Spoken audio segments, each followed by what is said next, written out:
Hey guys, welcome to the next video. This video is actually going to be a kind of fast guide on how to play Viego mid lane.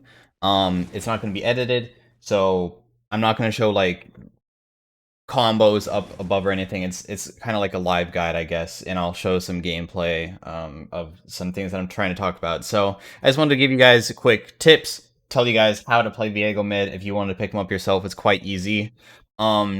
So let's get into it. Viego mid is not really a solo killer. When I play him, the main goal is actually to actually just go for out sustaining the opponent. So when I'm playing the game, all I do really is I stay kind of far back. I last hit with Q if they're trying to zone me, and if they're gonna poke me out, the main goal is to just hit as many minions as you can and then proc your passive on as many people as you can that's not gonna get yourself hurt. So the main goal is to hit your passive, get your passive to heal you up, because when you get chunked, your main goal or your main form of sustain is actually hitting that passive. I think it's part of this. Yeah, it's this. It's part of your Q, not part of your passive, actually. To go over some other things, your Q actually has the percent damage, and this is actually kind of your main damage. Your auto attack from your, you can see it says it deals 4% current HP. If I level up and put another point in it, now it's 5%. So actually early on, you're not really that strong. It doesn't mean that you can't fight people, whatsoever, but as I said before, you want to take short trades and then heal up off of your passive like this. So you try to out-sustain your opponent and win through doing very short trades, and I'll show the trades a little bit later. To quickly go over any combos, the main thing is that you want to play around your Shroud. Your stun is something that you charge, and it throws out a little stun. If you just tap it, it's a dash. The dash does not increase. The dash is the same, so charging it does not increase the dash whatsoever. So tapping it, it can be used to get back to lane. I also use my E to get back to lane. When you mark someone with an ability, your auto attack will do a double hit. When you do the double hit, you can actually, after the first hit goes off and you're doing the animation of the second, you can Q at the same time, which actually cancels the Q animation. I don't really do it that often, but as you can see, watch. So I actually just Q'd him there. I don't know if it was too fast or something, but like, I'll do it again. So here I do double hit, and I actually hit him with the Q right there once again. So as your auto attack is being going off, you can actually press Q again to buffer it, and it will cancel the Q animation during the auto attack animation, which means that you can get off more hits. It's better than doing this Q auto attack Q. That's, you see that's slower, right? Another thing is that your W can be casted while inside of Shroud. When you're inside of Shroud, you're camouflaged, and it's a pretty small radius. This is really important to actually get good trades off with this champion. When you start charging your W while inside of Shroud, you become visible. So we'll do that again. You become visible while doing this. We're unfortunately going to have to wait for this here to go away before I can cast again. But basically, you can use your W and then press E, believe it or not. So you can actually press your Shroud while mid W. So the best way to actually get trades off inside of lane is from pressing your W immediately and then immediately pressing E, and now I'm shrouded while charging, and then you can look for the person. So you do not want to use your shroud and then stun. You want to be doing this, then shroud yourself while you're charging it to hide it. And of course, you want to do it at the beginning of the charge to try to sneak it in there where they only have a glimpse of you starting to charge it. So like right when you start charging it, they don't even see you anymore. And then you look for them. This is the build path, by the way. I just have inside my inventory. This is the build path that I think is the best, which is, I think Stride Breaker is actually better than Gore Drinker. It gives attack damage, it gives HP, it gives attack speed. The active is actually pretty nice to chase people down with. You can't really do anything with it. Like, I can't use my W with Stride Breaker, but that's okay. It's still a pretty good item in my opinion. The Gore Drinker doesn't really add that much value. Your main goal inside of team fights is going to be trying to kill the opponent, by the way. Or I mean, you want to kill the person that's super low inside of the team fight. So inside of team fights, you're kind of like a Katarina, in a way. You want to go in when people are getting kind of chunked. You finish someone off, you turn into them, and then you like use all of their abilities because all of the abilities of the person is up. You know, if I'm playing Zoe, boom, I use bubble Q, and then I immediately turn back into Viego and continue the chain, and you can pop off that way. That's the main goal. Viego is more of a team fighter than he is a split pusher. He actually can lose versus a lot of people. Renekton, Jax, whatever, they can actually crap on him because this champion in a 1v1 is not really the best. So yeah.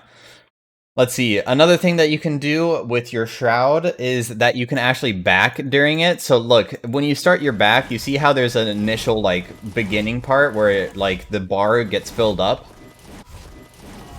So the bar gets filled up beforehand. So if you do that and press E, you can actually shroud yourself mid-reset. This can be used to trick people into thinking you're resetting and then you roam and they don't know if you reset or not. So once again, like I can be here, I just shoved in a wave and then I do this, I do back this, and then they think that I'm resetting. And either they're going to come in and try to stop me, or I can just leave, and they're going to be like, yo, he reset, so I'm not going to ping that he's roaming bot right now, and I can look for a bot roam. Roaming is very strong on this champion. If you ever get the opponent kind of into an uncomfortable scenario through winning through sustain, right? I'm talking about this a lot. You want to win through sustain. You want to make the opponent either run out of mana, you want to make them just have lower HP than you, because like if I take a trade versus an opponent, normally the trades go even. They don't really go in my favor. They go like, we both go to 50%, but then I just do this and I heal up all the way, and then now they're 50% and I'm full again. That's the main goal. You win through sustain. And then after that, after they're stuck under tower, I go roam somewhere, and I just do this, and it puts a lot of pressure on everybody else on the map. The only way that you can escape ganks, by the way, is also through Shroud, so make sure that you do use it. Oh, wait, actually, when you're 6 as well, this actually makes you unstoppable. Darn, actually, there was something that I could show that I don't have prepped right away, but this does make you unstoppable, so you can actually get out of stuff by using this. But yeah, so those are basically the basics of the champion. I can quickly show some clips that are explaining some of this. So let me bring over some stuff and then we can look at it. So, okay, so this first clip is of a game versus Quantum. Quantum's a really good player. And he is he's challenger, he's playing Yone here, and what happened this game is that I was roaming all the time, right? And because I was roaming all the time, eventually he wanted to follow me. So what's going to happen here is that every single time I shove this guy under tower, we're both half-ish HP, I start roaming top, right?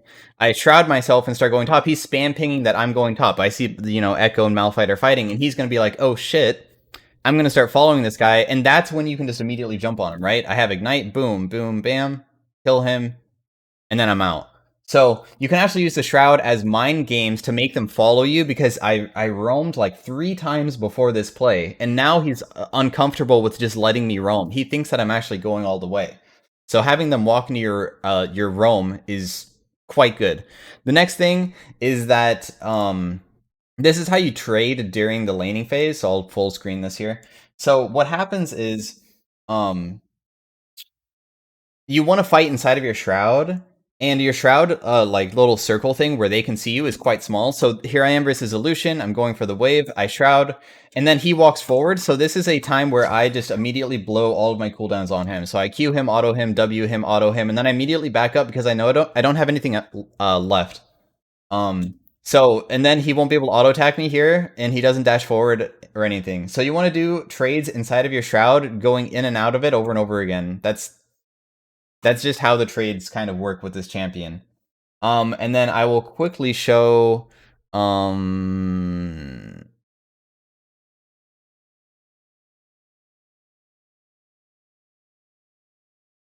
more thing, which is I think it's here. So the last thing is that, remember about the ulti, it can be used to buffer set ult. So what happens here